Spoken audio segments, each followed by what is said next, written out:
تسويه بعد؟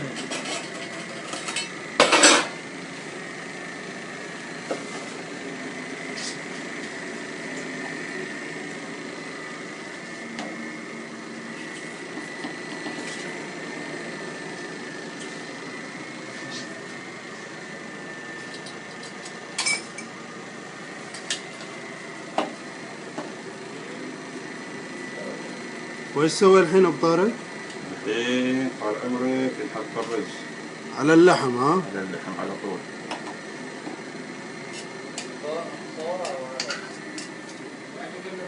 وهذا أبو طارق الشيف يسوي لنا مندي. وهذا وش هذا أبو طارق؟ هذا بهارات. بهارات صحيحة هذه ولا نشوفها بس؟ وري الشيء اللي بقي منها الرز. وش نشوفها بس أبو طارق قبل هذه بهارات.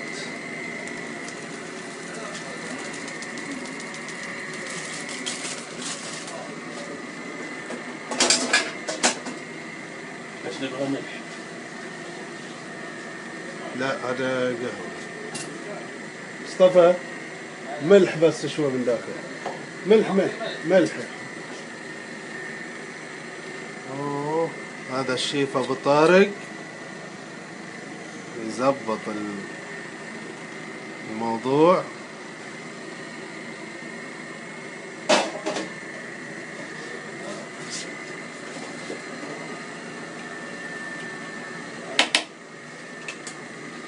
طبعا هذا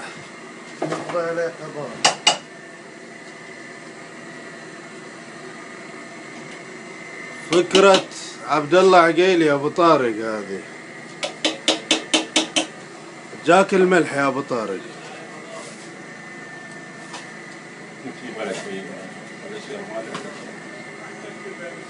خلاص خلي القوطي هنا.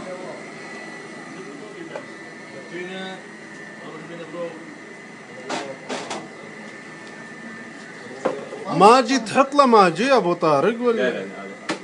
لا ما بتحط الرز يا ابو طارق. لا خليك الصدر يرخي شوي. واجد اللحم.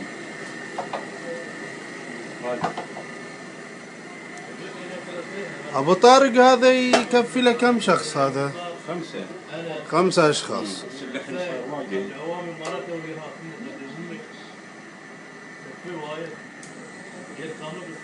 تسلم يمناك يا ابو طارق. شوف القوطي ولا راحت الصبغه اللي فيه. لا هذا ورق ها. اوه كم خليتنا نشيله؟ ما يخالف بر ما علينا. خذ صورة يا ابو طارق. لا يحترق ولا شيء. لا ايوه هذا لانه فيديو الان. هو ايه الان فيديو ترى. ايه ما حطيت بس يطلع الماء شوي. والله يا طارق ابوها وسمها والله. ان شاء الله بس. هذا فتحت الحمام.